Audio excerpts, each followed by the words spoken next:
ये आपका व्यक्तिगत सवाल हो सकता है और उसको मैं थोड़ा क्लियर भी कर दूं। विश्व की महाशक्तियां थी, उनके खिलाफ 120 देशों का नेतृत्व किए थे, गुट निरपेक्ष आंदोलन चला जो 2 करोड़ रोजगार प्रतिवर्ष दे रहे थे, 100 सिटी बना रहे थे। कहाँ गया काला धन? एक एक व्यक्ति को कितना आएगा? मोदी जी कितना बताए थे बताइए? 14 में पॉलिटिकल साइंस एमए की डिग्री लेकर चले आए थे और आज उसको ढका जा रहा है। आप भी अपनी डिग्री अगर आपसे मैं मांग दूं तो आप ढकोगे कि दिखाओगे? बताओ। मीडिया के द्वारा प्रचारित करके बताएंगे कि संजीव सिंह के ऊपर इतने इतने मुकदमे हैं, वो प्रधानमंत्री हुई। कक्षा 8 पास ज्ञानी जैल सिंह थे, राष्ट्रपति हुए। उन्होंने तो कभी नहीं कहा कि मैं इंटायर पॉलिटिकल साइंस से में हूँ। वोट चोर गद्दी छोड़ का नारा जो राहुल गांधी जी लगा रहे हैं, भाजपा उसकी प्रवक्ता क्यों बनी है? ये नेहरू ही थे कि जो आपको एक विजन दे करके गए। आज उस विजन पे पार्टी कहाँ खड़ी जो भारतीय जनता पार्टी है। देश की बात के लिए बनारस से आप जुड़ चुके हैं संजीव सिंह के साथ, जो कांग्रेस पार्टी के प्रवक्ता भी हैं और अच्छे वक्ता भी हैं। आज हम कुछ मुद्दों पर इनसे बात करते हैं। कांग्रेस के नेता माननीय राहुल गांधी कभी मुर्री बम छोड़ते हैं, कभी परमाणु बम छोड़ते हैं, कभी एटम बम छोड़ते हैं, जिसका सामना भाजपाइयों को करना पड़ रहा है। संजीव सिंह जी, आपका हमारे शो में स्वागत है। ये धन्यवाद। हमारा ये मानना है कि कांग्रेस की जो राजनीति है वो पहले से भटक गई है। आज का कांग्रेस हम जो देखते हैं और पहले की जो कांग्रेस थी, कभी 400 सीटों को जीतने वाली कांग्रेस आज उत्तर प्रदेश में अपनी ज़मीन खोज रही है और सीटों के लिए भीख मांग रही है। ये जो सीटों की भीख है कब ख़त्म होगी? कांग्रेस अपनी विचारधारा पे जब से इसका जन्म 28 दिसंबर 1885 को मुंबई से हुआ, तब से लेके आज तक वो कांग्रेस अपनी विचारधारा पे अडिग है और उसके ही विचारधारा पे अडिग होने का ही सबसे बड़ा प्रमाण था कि देश की आज़ादी में सबसे बड़ी भूमिका कांग्रेस ने निभाई। आज़ादी के बाद देश को आज विकसित राष्ट्र में देश की आज़ादी का मैं समर्थन नहीं करता हूँ। मैं आपको बता दूँ, उस समय देश को 8 भागों में बांटा गया था। 14 और 15 अगस्त की रात को पाकिस्तान बना, बांग्लादेश बना, कश्मीर बना, डोकलाम बना, नेपाल अलग हुआ, तो उसको तो मैं आज़ादी मानता ही नहीं हूँ। और उस समय के कांग्रेसी ही जिम्मेदार थे इसके लिए। ये आपका व्यक्तिगत सवाल हो सकता है और उसको मैं थोड़ा क्लियर भी कर दूं कि निश्चित है 14 अगस्त, क्योंकि उस समय आरएसएस नहीं था, कांग्रेस ही था। मैं फिर कह रहा हूँ कांग्रेस ही थी ना कि 562 रियासतों को जोड़ करके हिंदुस्तान कांग्रेस का उसका फल मिला ना। कांग्रेस तो 50-60 साल से शासन आप दोनों बातें कह रहे हैं कि कांग्रेस दोषी थी। कांग्रेस ने 562 रियासतों को जोड़ा और उसके बाद कांग्रेस ही थी कि गोवा को जोड़ करके भारत के भूगोल को बढ़ाया, सिक्किम को जोड़ करके भारत के भूगोल को बढ़ाया।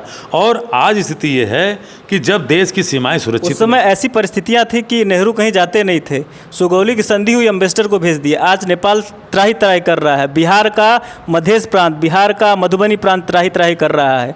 सहरसा, पूर्णिया, आरा, कटिहार की स्थितियां क्या है बताइए आप। नेहरू, आप अभी जा रहे हैं, बिहार की यात्रा पर जा रहे हैं। नेहरू एक नेता थे उस समय कि जो विश्व की महाशक्तियां थी, उनके खिलाफ 120 देशों का नेतृत्व किए थे, गुट निरपेक्ष आंदोलन चला।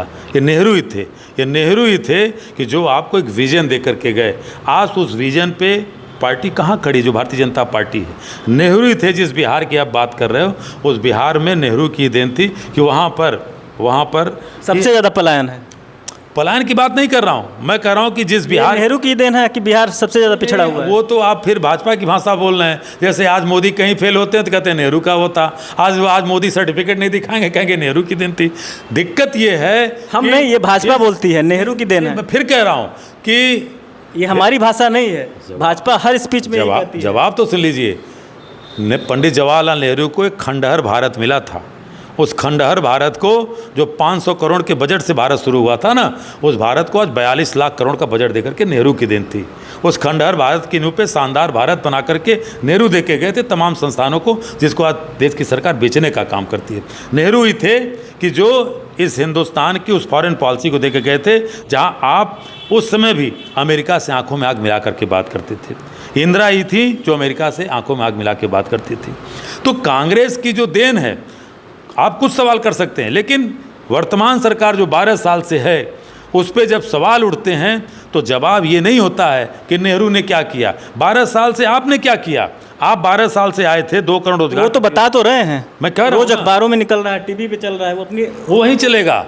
मैं तो पूछ रहा हूँ कि आपके घर में कितने बच्चे या पड़ोस में रिश्तेदारी में कितने बच्चे रोजगार पाए जो 2 करोड़ रोजगार प्रतिवर्ष दे रहे थे, 100 सिटी बना रहे थे।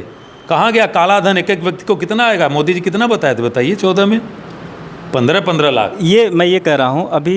नहीं मेरे सवाल का जवाब दीजिए। 15-15 लाख। आज पता चल रहा है कि स्विस बैंक में 3.5 इससे इनकार किया है भाजपा ने, इससे हमेशा इनकार किया, उन्होंने नहीं कहा। अरे भाई अब आप वो तो कुछ भी नहीं कहे, वो तो कहते हैं कि साहब मैं पढ़ा लिखा ही नहीं हूँ। मोदी जी कहते हैं, वो भी वीडियो चलता है। लेकिन ये भी बात सही है कि काले धन पर उन्होंने कुछ नहीं अभी श्वेत पेपर जारी किया। हम तो कह रहे हैं नरेंद्र मोदी जी का वीडियो ही चलता है ना कि साहब मैं हाई स्कूल के बाद पढ़ा लिखा नहीं हूँ। लेकिन उनके उस समय के निवर्तमान राष्ट्रीय अध्यक्ष अमित शाह जी और जेटली जी, स्वर्गीय जेटली जी बीए और इंटायर पॉलिटिकल साइंस एमए की डिग्री लेकर चले आए थे और आज उसको ढका जा रहा है। आप भी अपनी डिग्री अगर आपसे मैं मांग दूं तो आप ढकोगे कि दिखाओगे? बताओ।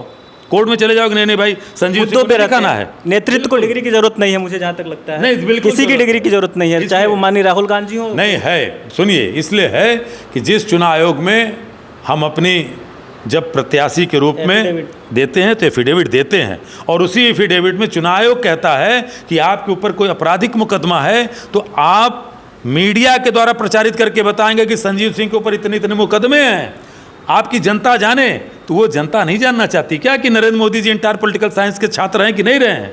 आप कर रहे नहीं है? बिल्कुल उन पे लुकआउट नोटिस जारी जी यूएसए में भी हुआ। बिल्कुल। राहुल गांधी जी जो डिग्रियां पाए हैं वो पाए हैं सही में कि नहीं पाए हैं? तो इसलिए ये कह देना है कि बिल्कुल जरूरी है। आप मत दिखाई डिग्री। भाई इस देश में तो मैट्रिक पास इंदिरा गांधी थी, वो प्रधानमंत्री हुई। कक्षा 8 पास ज्ञानी जैल सिंह थे, राष्ट्रपति हुए। उन्होंने तो कभी नहीं कहा कि मैं इंटायर पॉलिटिकल साइंस से में हूँ। इसलिए मुझे लगता है कि प्रधानमंत्री के पद पे कोई बैठा व्यक्ति है तो सबसे बड़ा उसके सामने नैतिक होना जरूरी है, अपने शब्दों पे अड़े रहना जरूरी है। इसलिए प्रधानमंत्री जी घेरे जा रहे हैं और इसलिए हम बार बार सवाल करते हैं। जब इनके पास जवाब नहीं होता तो कहेंगे साहब नेहरू ने ऐसा किया था, नेहरू ने। अरे आप बताइए ना, आपके दादा परदादा अगर आपके घर को एक विकास के मार्ग पे देके गए तो आप उससे आगे बढ़ाओगे? हर चीज़ को दादाजी को आप गाली दोगे? ये मेरा क्वेश्चन है। कांग्रेस मुद्दों से भटक गई है। इलेक्शन टाइम में वो कॉन्स्टिट्यूशन लेके आ गए और अभी इलेक्शन का परमाणु बम लेके आ गए, फोड़ दिए। इससे लाभ किसको मिल रहा है? इससे तो लाभ भाजपा को मिल रहा है, कांग्रेस को कुछ नहीं मिल रहा है। कांग्रेस को लाभ नहीं दिखता। कांग्रेस को इस देश के लोकतंत्र और संविधान की रक्षा और इसकी इज्जत दिखती है। जब भारतीय जनता पार्टी की नेता ज्योति मिर्धा, भारतीय जनता पार्टी के नेता लल्लू सिंह, तमाम लोग कह रहे थे अब की बार 400 पार तो संविधान बदलेंगे, तब इस शख्स ने, नेता प्रतिपक्ष वर्तमान माननीय राहुल गांधी ने कहा कि देश के लोगों संविधान खतरे में है। और उसका प्रमाण था कि इस देश की जागरूक जनता ने भाजपा को बैसाखियों पिला दिया, 272 नहीं दिया, 240 पे रोक दिया। और आज भी वोट चोर गद्दी छोड़ का नारा जो राहुल गांधी जी लगा रहे हैं, भाजपा उसकी प्रवक्ता क्यों बनी है? चुनाव आयोग जवाब नहीं दे पाते। आप जैसे पत्रकार ही तो थे, तमाम सवाल पूछे गए। भाई आप किसी का नाम पता चलता है कि आप उसको जीरो मकान के नाम पे उसको आप मतदाता बना दे रहे हो। आप बताइए ना, बूथ पे जाएंगे। ये तो पहले से था, हम लोग देखते आए हैं, ऐसा कोई नई बात है ये। ठीक है, तो मैं कह रहा हूँ कि पहले से था। तो मुझे ये बताइए कि क्या जीरो नंबर मकान वाले के मतदाता का जब बूथ पे जाएगा तो हाँ, तो मकान संख्या लिखी होती है ना, वहाँ भी जीरो लिखा होता है। उसके पिता का नाम भी EPW होता है क्या? ये चुनाव आयुक्त महोदय जवाब देते हैं कि साहब आप भाग्यशाली हैं कि आपके सर पे छत है, हम लोगों को मकान देते हैं। तो ये देखिए, ये यहाँ पर औरतों की निजता फंस गई। 45 दिन तक वो निजता का रक्षा करते हैं और 46वें दिन अगर मांग लिएगा जो वीडियो फुटेज तो निजता भंग हो जा रही है। तो चुनाव आयोग अपने वेबसाइट पर महिलाओं की फोटो क्यों डालता है? इंडिविजुअल ऑथेंटिकेशन हो गया। Individual authentication right is related with the election. Okay. और एड्रेस की तो उसमें बात ही नहीं आती है। ठीक है, तो एड्रेस की क्या ज़रूरत है? आप एक आदमी हैं, वोट दीजिए अपना। उस आदमी की फ़ोटो भी तो नहीं है। अब कहीं फ़ोटो की भी ज़रूरत नहीं है। फ़ोटो तो इलेक्शन कमीशन दिखाई लेता ही है जब आप वोट। मैं इसीलिए कहा कि जो माननीय राहुल गांधी जी ने बेंगलुरु सेंट्रल की महादेवपुरा की 1,250 वोटों का, फर्जी वोटों का PPT दिखाया, उसमें 5 तरह की चीज़ें दिखाई थी कि 40,000 लोग फर्जी हैं, 10,000 से ज़्यादा लोग जिनके फ़ोटो की पहचान नहीं है, और ऐसे लोग हैं कि बनारस की कैंट विधानसभा से लेकर के बेंगलुरु के उस सेंट्रल लोकसभा तक जाके वोट करते हैं। कमीशन वर्सेस कांग्रेस पार्टी है, तो इसमें बीजेपी कहाँ से आ जाती है? वो क्यों प्रूफ देने लगते हैं? ये तो आप बीजेपी के लोगों से पूछिए।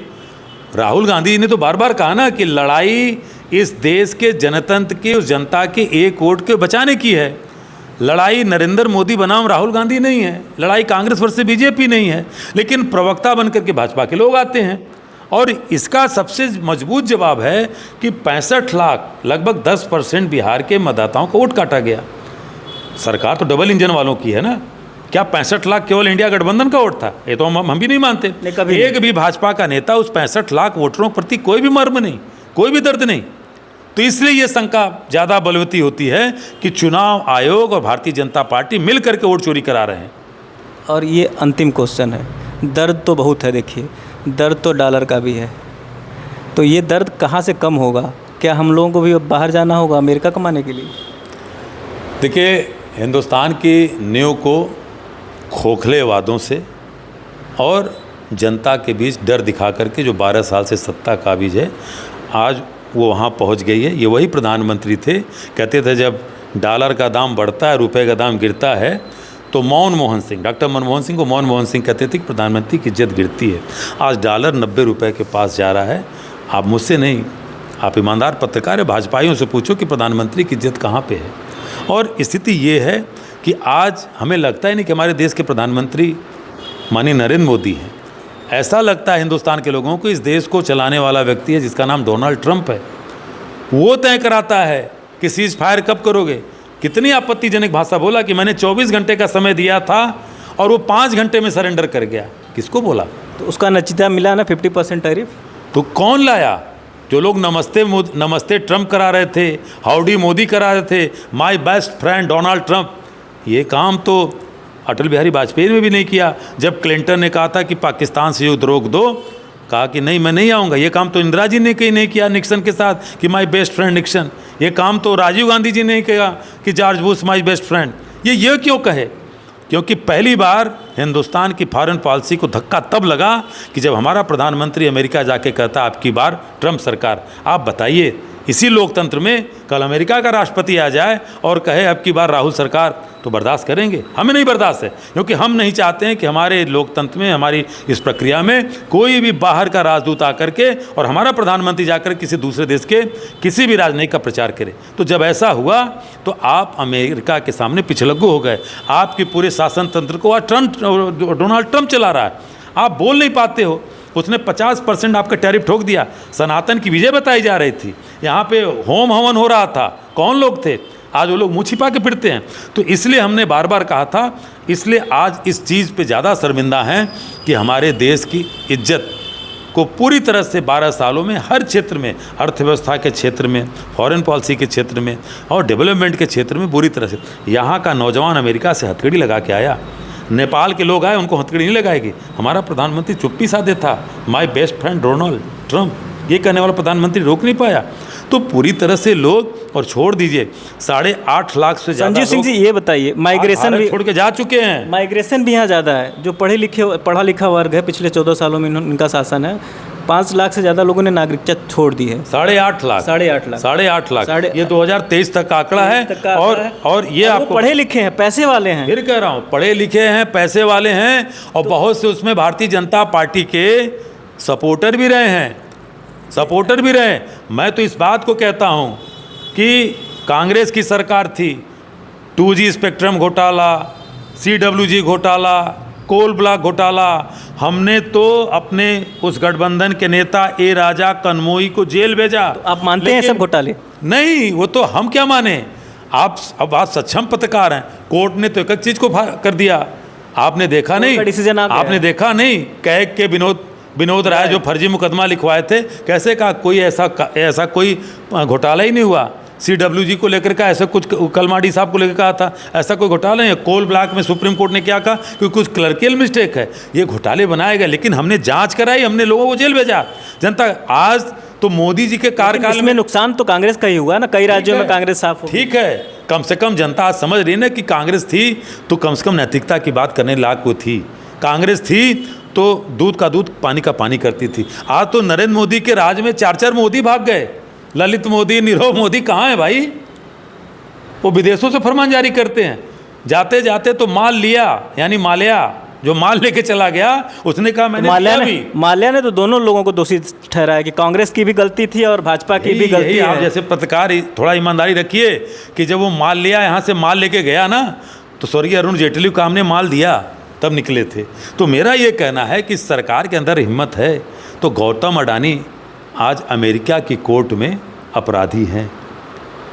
आज क्यों बचा रही गौतम अडानी को? देश के लोगों को 50% टैरिफ पे बेरोजगारी थोपी जा रही है। और रूस से तेल कौन खरीदता था? हम आप खरीदते थे। तेल खरीदने वाले अंबानी अडानी थे। सस्ते तेल खरीद करके अमेरिका से लेकर के साउथ ईस्ट एशिया के देशों में सस्ते में बेचा। और आज वो अमेरिका कहता तेल खरीदना बंद कर दो, टैरिफ हम सहें, 140 करोड़ जनता सहे। और तेल, कच्चा तेल खरीद करके, सस्ता तेल रूस से खरीद करके अंबानी अडानी माल कमाए। हमारे देश का प्रधानमंत्री वहाँ भी चुप्पी साधे हुए है। तो ये पूरा देश देख रहा है। तो कम से कम आपने जो सवाल उठाया, कांग्रेस से 100 सवाल आप करेंगे इस देश के संविधान को, लोकतंत्र को और नैतिकता पे। आखिरी तो सवाल मिलेगा। आखिरी सवाल, ये बिहार की खिचड़ी कब और कैसे पकेगी? अब आगे की क्या स्थिति है, रणनीति? देखिए, बिहार की जनता अपनी लड़ाई स्वयं लड़ रही है और बिहार की जनता उलझ चुकी है बिहार की। हम लोग गए थे, आप हो सकता हो आपके कैमरे में दिखाओ, हम भी गए थे। क्योंकि एक नए नाम प्रशांत किशोर भी आ गए हैं। देखिए, वो प्रशांत किशोर क्या हैं, वो पीके क्या हैं, उनकी कुंडली कहाँ से निकली है मुझे नहीं मालूम कि आपको, मुझे मालूम है कि आप जान करके उसको टाल रहे हैं। प्रशांत किशोर का भी सच सामने आ जाएगा। इतना जानता हूँ कि बिहार की जनता ने पूरी तरह से जननायक राहुल गांधी जी के साथ खड़ी हो गई है। और अगर न खड़ी होती तो जो रैली वहाँ पे हमारी सफल हो रही है, वोटर अधिकार रैली, कल कांग्रेस के कार्यालय पे जाके हमला क्यों कर दिया? हिंसा कायरों का अस्त्र होता है और वो कायराना हरकत भारतीय जनता पार्टी के लोगों ने किया, उस सदाकत आश्रम पे किया। ये तो अपनों के सगे नहीं है। देश के पहले राष्ट्रपति डॉक्टर राजेंद्र बाबू उस आश्रम में रहे। जयप्रकाश नारायण, जो जेपी आंदोलन चला था पटना से, जेपी बाबू वहाँ थे। और उसी जयप्रकाश आंदोलन से भाजपा के पहले जनता पार्टी के रूप में पहली बार सत्ता का स्वाद चखा था इन भाजपाइयों ने। ये तो जेपी के भी नहीं हुए। तो पटना से लेकर पूरी बिहार की जनता जवाब देगी, पूरी तरह जवाब देगी। तो ये रहे कांग्रेस के प्रवक्ता संजीव सिंह जी। 2025 का देखिए कैसा होता है बिहार चुनाव के बाद। देश की बात से जुड़ने के लिए अंकुर द्विवेदी के साथ अजय यादव, धन्यवाद।